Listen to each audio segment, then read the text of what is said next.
Welcome to the Next Level Casino Careers Show, a series highlighting industry tips and insights from the best minds in the casino and hospitality industry. Enjoy the show. Good morning, Brigitte. How are you doing this morning? Kyle, I'm doing great. Thanks for the invitation. I am absolutely honored, Brigitte. I know you have a big responsibility within the organization. Chief People and Infrastructure Officer at San Manuel Band of Mission Indians. So just to start, I want to thank you for taking some time with us today. 30 minutes, it means a lot. And I know that you bring a lot of value being, such a big title in your role here. I know you provide a lot of value, not only just for this organization, but throughout your career. So I think your story, your insight is going to be valuable for our audience. So thanks again for joining today. My pleasure. So Brigitte, if you wouldn't mind connecting us, we know the title, but we always like to start with what we call the origin story. That way our audience can kind of get to know, the 3 to 4 minute backstory, where you grew up, kind of what got you into the, the people business, so to speak, and then ultimately what you do today. So if you wouldn't mind sharing your story. It would be an honor. I was born in, I'm a true Californian. I was born in Oakland, California. My parents were immigrants from World War II. So we won't talk about my age, but it does kind of give you kind of a range. And I start with my parents because they came to this country with really the hope of the American dream. They were both in the military and then went into private industry. Really, they knew what it was like to live in a country where there was like true corruption and oppression. They came to the United States and felt that it was the land of opportunity. It was a place for them to raise their children, where their children could go to university or take any kind of career path without having to be limited. So I start there for a reason, because I feel like I stand on the shoulders of my parents. They're tiny now. They're like, my mother's like 4'11" now. She was once a giant 5 feet 1 inch tall. And when I was a little baby, I thought she was the biggest, scariest person alive, only to grow up to know that she's probably the most sweetest and caring person alive. I start there because they really taught me and my 2 older sisters the value of education, the value of family, the value of faith, to keep oneself grounded. And close to 10 years ago, it'll be close to 9 years to be in December, I started with the San Manuel Band of Mission Indians. And I remember being in the interview with board of directors, with the business committee, which I thought at the time as the board of directors. And the family values and traditions that they held dear to their heart was something that just impressed me to no end. And I've felt very humbled and grateful to be a part of this organization. I went to the University of California at Berkeley and to the University of San Francisco for a master's degree, and at the University of San Francisco, my bachelor's degree at University of California. I have always been interested in the concept of human behavior and motivation. And I thought I was going to go into medicine, actually. But I had a few mentors who said, do you know that you can go into industry? And there's this whole segment in the industry which actually works on the topic of people. So I was intrigued. I started a role in human resources long time ago. I'll tell you a story, Kyle. I was in a human resources department in a file room in 1989, a room they called the earthquake room. And that was the same time that the Oakland A's versus the San Francisco Giants were playing in the World Series. If you don't remember this or haven't heard about this, there was an actual earthquake during that World Series. I recall that because I was a file clerk in human resources, just a young person trying to make my way through the industry in the earthquake room. So one of the topics that you had shared with me was, what would I advise anyone who wants to get ahead in their career, whether it's human resources is not or not? Cherish the small things that you build foundation of your long-term career with. So I started as a file clerk, and years later, working on many other projects, processes, systems. I've done everything in human resources one can think of. It will be so valuable to your employer, to your teammates, to the people you mentor. Don't regret the small steps you have to take in the beginning, and take them well. Do the best that you can, because it will lead to opportunity. Brigitte, I think that's a good place to start. So at that time, if you had to go back to that earthquake room, did you have that same mindset then, or did you kind of take it for granted? You know, looking back on your career, those are wise words, but if you had to take yourself back to those moments early in your career, did you have that perspective then? I wish I did. What perspective I had was really grounded back with my parents. No matter what job you have, no matter what you're doing, try to do your best. If you don't understand something, ask questions. Be polite, be persistent. They were of a cultural background where the norm is very polite, and use it as a strength. Use our cultural heritage of being Southeast Asian for being polite, but be persistent. Show your value, work hard. They sound, I think I followed that because I had no other instructions. But I think over time, it has really proven, when I see young up-and-comers and I watch how they work and I see how they work amongst their teams, amongst the people who may be higher up in a hierarchy or lower, I still pick up on three things. And this is not my framework, but I love to use it. I would love to share with the audience from the table group, Patrick Lencioni's ideal team player, which is be hungry, meaning go out and be ambitious, work hard, ask for new projects, be hungry, be humble, check the ego at the door. We have to work like a well-oiled machine. That means I may not get what I want, but if I know if it's in service to something bigger and better, check the ego at the door, work in service with others and to others, be hungry, be humble, and be smart. And by smart, I don't just mean the subject matter area that someone is working on. When it comes down to the business of people, have emotional intelligence. Be able to read the subtleties of the people around you.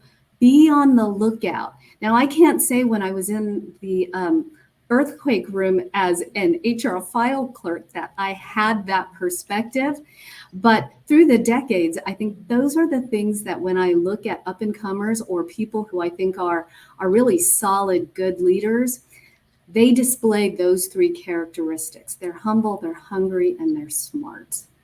Brigitte, I love that. And actually, that's a good segue, because I wanted to pick your brain of having somebody who has either worked closely with some of the best minds in the industry, has hired some of the best minds in the industry, or, work for, there's such a great leadership group here at Salmonwell and Yamava. So when you talk about emotional intelligence and over 30 years of being in the human business and the talent acquisition and HR, so you've come across a lot of different people with a lot of different skill sets. Emotional intelligence, that's a really important one. Is that, and I'm sure you've gotten this question before, but would love to hear your thoughts on it. Is that something that can be trained, something you get better at, or is there a part of that that's inept to an individual? What's your thoughts as far as how can I become more emotional intelligent? So the whole nature versus nurture question, it's an excellent question, Kyle. So let me take you back past in time, but maybe beyond the file clerk in the earthquake room. I had the great privilege to work in Silicon Valley to grow a big portion of my career in human resources. And I had CEOs that were luminaries in the industry. I had one CEO who actually invented the cell phone, the giant brick that one can see in museums. Another CEO invented that familiar Polycom phone that we all see on the conference room table. And another actually invented the modem that we all take for granted that's in our home. So I feel that I had the opportunity to see people who were highly functioning in their subject matter area in technology. And I got to see the range of who had emotional intelligence on a higher scale and who didn't. I think it's both. I think we all come to it with a certain humanistic level of understanding that any business is a people business, regardless of the product or service that's being delivered.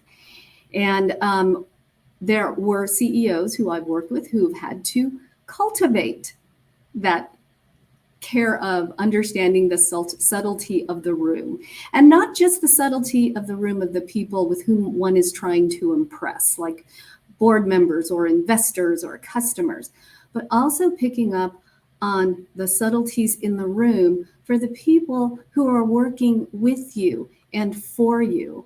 They're just as important, and dare I say, even more important for the business than your investors and your customers, because the root of what we've always said at San Manuel is that we value team members.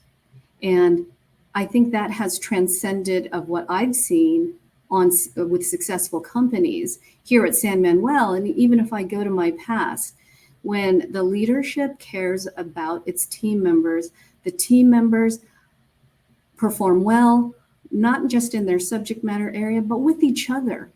We're in a business, Kyle, you and I have a relationship with each other, with our peers, with our teams, with people who are around us, with the customers and guests who walk into the casino.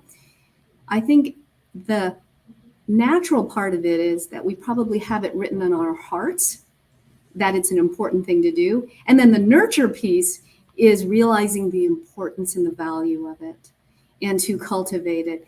And by the way, I'm no expert. I make mistakes all the time on these fronts. Show me a person who's perfect at it. I would love to meet them because I'd love to get tips.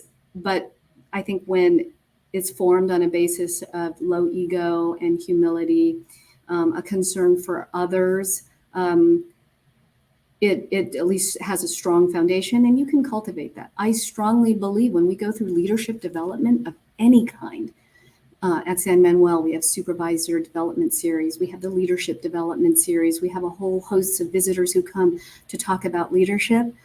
That to me is an indication that it has proof positive in the world that emotional intelligence can be nurtured.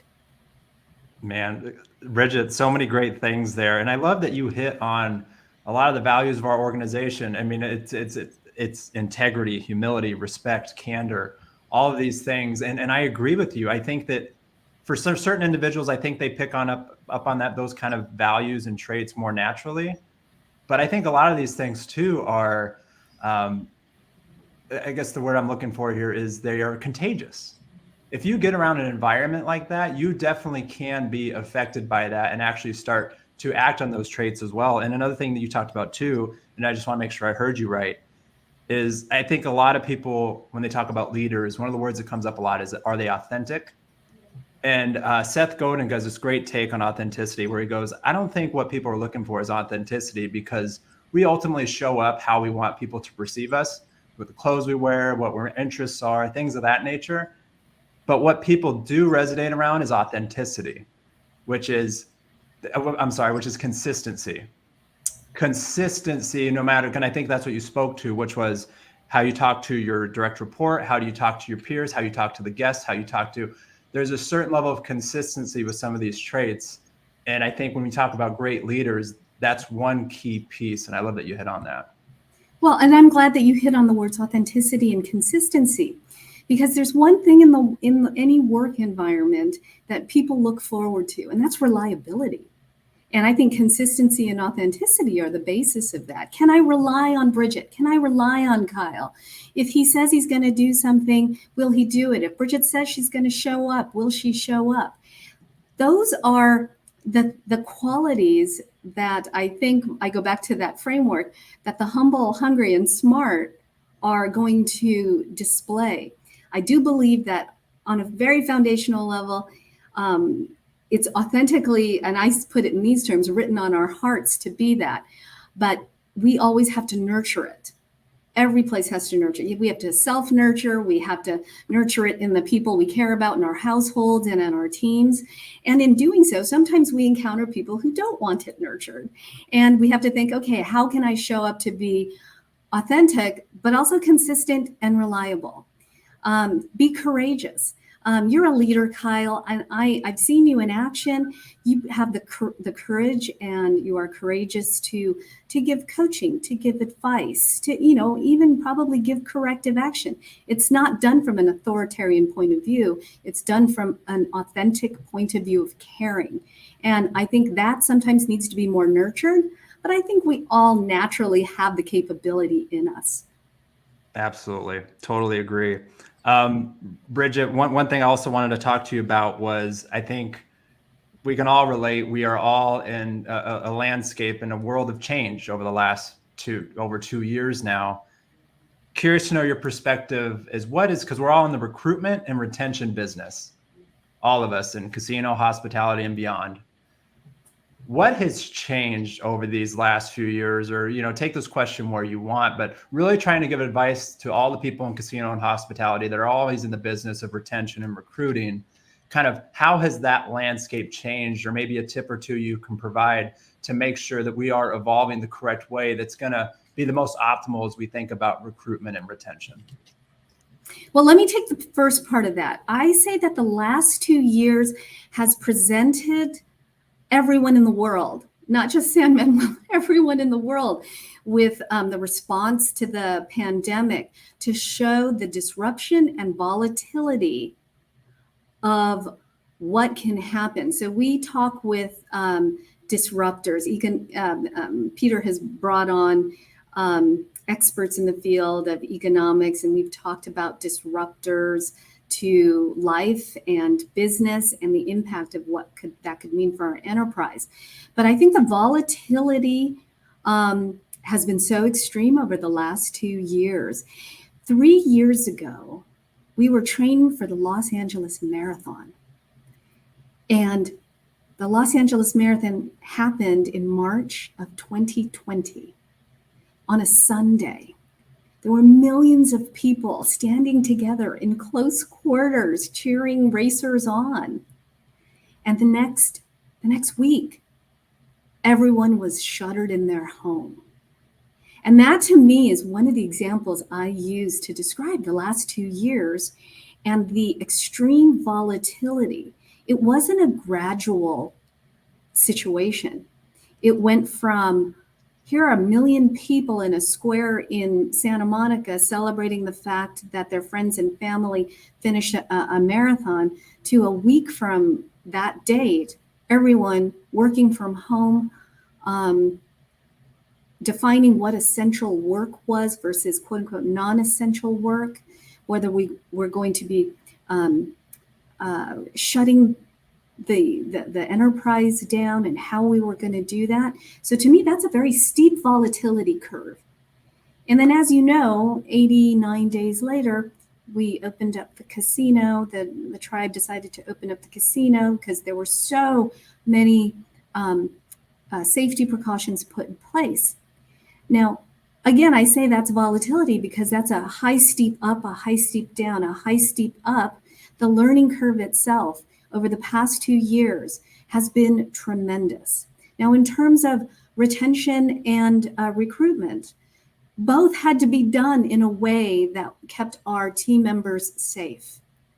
And we saw from the outpouring of appreciation from the team how they reacted to the policy decisions that were made, whether that had to do with returning to the office, working from home, or the sanitary and safety precautions that we put in for our guests, our vendors, and our teammates. The last 2 years have been one in which saying that you're going to fly by the seat of your pants isn't good enough. You have to fly by the seat of your pants, but make sure that you've got your 5-point safety harness when you're flying.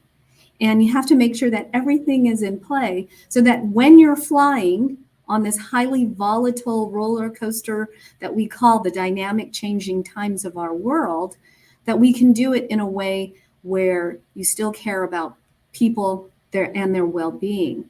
A year ago today, we were told by skeptics San Manuel was never going to hire the number of people we thought we were going to bring on board. And you know it as much as I do, Kyle. We are very close to hitting headcount by the end of this year. And we had competition from a lot of other companies in the area, companies around the country when we were looking for certain kinds of talent. We proved them all wrong, and we did it, despite it all. Because we flew by the seat of our pants, but we also had that 5-point harness that was designed. And we took considerations into account. Recruitment and retention is everybody's business, as you've said. And really, it comes down to the other R about that, relationship. So we get people to come on board because we forge relationships. We pique their curiosities. Do you want a career? Do you want to work in this industry? Is there a sub-function you want to work in? IT, human resources, accounting, marketing, communications. And it starts with a relationship. Now, it's always said, people join companies, but they leave managers. And if there is a message for people who lead people, at any level, by the way, because we have leaders at every level, it's tough. Relationships are tough. Home relationships are tough. Personal relationships are tough. And then you got tons of parameters at work to govern your relationships at work. But no, you play a very, very vital role. And I'm speaking to all the people leaders right now. You play an incredible, vital, critical role in the retention of your team, the retention of your peers, even potentially the retention of those who might be in a level that is above your hierarchical title. Every person counts, every relationship counts. We all have to make decisions every time we walk into a room, anytime we walk out to the floor. How are we going to be responsible for the relationship response we give to someone? We're not necessarily responsible for the reaction they give us, but we certainly are in control of the relationship response that we have to give to others. So retention and recruitment all start and end with a relationship, Kyle. Yeah, you're 100% correct. And I love that you broke it down so simply, right? And I'll add some color to that, just some specific examples that I've seen since I've been here over 3 years. So for example, we just recently, within the last 2 months, received the Great Place to Work verification again for the second year in a row. And that is so important because it's voted by the team members. Yeah. We can't win that from any relationship that we have with a PR organization or news outlet or anything like that. That's strictly only made possible if the team members say we're a great place to work. And 83% of people said that we are.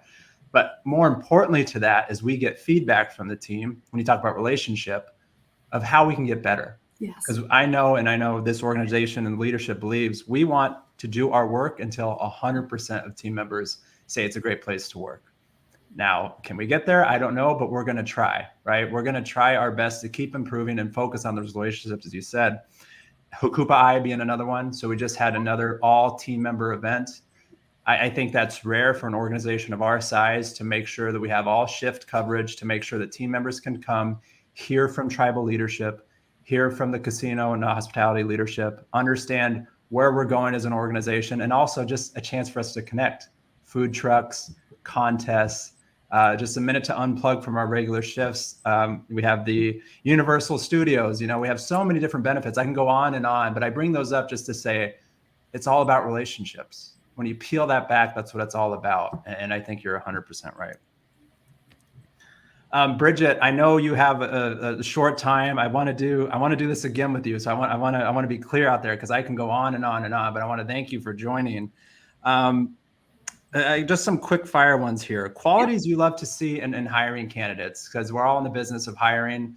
Kind of what do you look for? Understanding every position's different, but what are just some core qualities that you look for, no matter what the position is? Okay, so I'm going to sound like a broken record. Humble, hungry, and smart at all time. I'll add to that a service mindset. And if it's a role that manages and leads people, being servant leadership. And what does that mean? People say, oh, servant leadership. But servant leadership means, are you willing to focus on others before you focus on yourself? And that's a value there. Generosity. We work in the casino and hospitality industry. Hospitality, the word itself, has to do with generosity and luxury. Seeing whether or not team members, existing or new ones to be, have an appreciation for generosity, for service, knowing that it won't always be rewarded for every exchange, but know that it's rewarded in the long run. Yep, absolutely. And I'm sure questions you can ask, I think a good tell would be like a moment you're most proud of or something you've accomplished in your career. If that person's only talking about themselves, or there's not a sense of bringing others along or other people getting wins, that's probably a red flag, right? I would say it's something definitely to explore. Everyone's trying to put their best foot forward in an interview, so they may start with themselves. But I think our recruiters are probably, as you said, their ears are perking up saying, and what else? Who else? Is there a team example? I think you're right. It's a flag. It's a flag for more exploration because you want the right kind of team members to be in our work environment, which is team members who say, hey, I'm here to build a career, to work in a beautiful environment. And you want to hear that they care about others. I love that. I've heard this quote. It's like, don't judge, be curious. And that's what you just did. You reframed all of our, because I think we all do that, right? If there's something we kind of bank it as a red flag and you were just like, no, I think the correct approach would be to explore it more. So lean more on that curiosity versus judgment. I love that. Brigitte, two final questions here. A long time in the people business. So you've kind of touched on it already, but you could talk about this organization or just your career in general. Kind of what's kept you just so passionate, and also too, looking ahead, what kind of fuels your fire for the future? I think what has kept me here and what continues to fuel my fire is the desire to make an imprint on an enterprise where people feel that I have helped it get better, whether that's better programs, better benefits, better processes, better policies. All of that to me adds up to entering a place that has a culture, building upon what the great parts of that culture are, and then having a legacy where the culture has been strengthened and emboldened, that we can look back and see the growth of careers, the growth of families. We have generational team members at San Manuel, and that's a heartwarming situation. What has kept me in the people business is people. What has frustrated me in the people business is people. But you know what? I'm inspired and motivated to always try to get harmony and performance combined together in a way that an enterprise can move forward that's right for the enterprise. Yeah, absolutely, Bridget. And I could just say, watching you from afar, some things that I know that I was even reading on your LinkedIn, agent of change, focused on raising the bar. You really focus on innovation, but it always begins with relationship and it always begins with the people. And I think your career speaks to that. So Bridget, I want to thank you. I'm going to get you out on the final question we ask all of our guests, which is, this is all about helping people get to the next level in their career. So if you could provide 3 tips to anyone, as far as follow these 3 tips, it's going to help you take your career to the next level. What would those 3 tips be for you? Tip number 1, humble. Tip number 2, hungry. Tip number 3, smart. And not just in your subject matter area, but in regard to people, reading their subtleties, emotional intelligence. Check your ego at the door, but always be eager to jump in. There you have it. Brigitte, once again, Chief People and Infrastructure Officer at San Manuel Band of Mission Indians. Thank you for taking the time and joining us today, and I hope we could do it again soon. Yeah, thank you. It's my honor. Thank you. Thank you, Bridget. Have a good day. Thank you. Check out more episodes on nextlevelcasinocareers.com.